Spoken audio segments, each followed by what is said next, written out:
Dennis Muñoz Espadiña. I'm a visual artist. I have my printing studio here at Roodkapje. Kind of a shop-in-shop. It's called Hocus Bogus Publishing. I print or help print the posters for Roodkapje, but also do my own publications and projects together with artist friends. I started it in 2015 during my master's. We had a lot of research going on.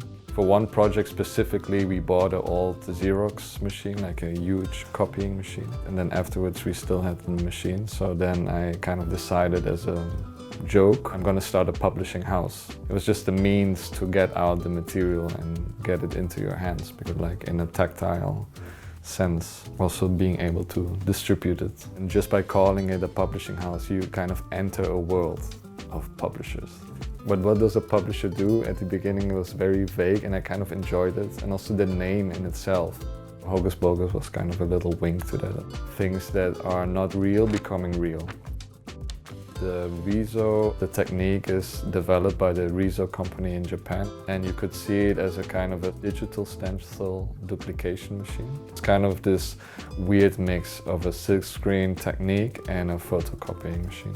The possibility to use these very fluorescent colors, metallic colors, 5 layers, relatively cheap in a low edition. So that's, I think, the attractive part for a lot of artists and designers that have kind of took this machine, which was made for office printing mostly, to make it into a machine that you can use for like small edition publications.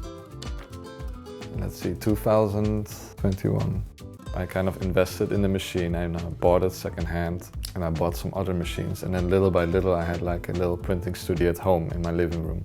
And I would just had this idea of like, wouldn't it be nice if my machine could be in a space where they are being used more, and to have this kind of like this symbiosis of like, I share my network and my expertise, and Roodkapje as an institution can share their network and expertise, and we can help each other. So this I kind of pitched, and yeah, that's how I came to be in this little booth. The test site residency. This year and the year before I was a mentor. Then I have a 1 month or 1.5 months with the artists, and mostly it's related to printing, Riso-printing. This year was about animation.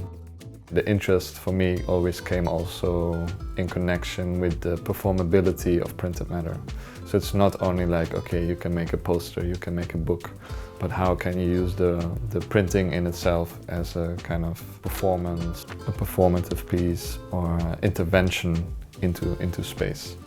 As an artist, I really cherish the possibilities to work with people, different points of view, different voices also.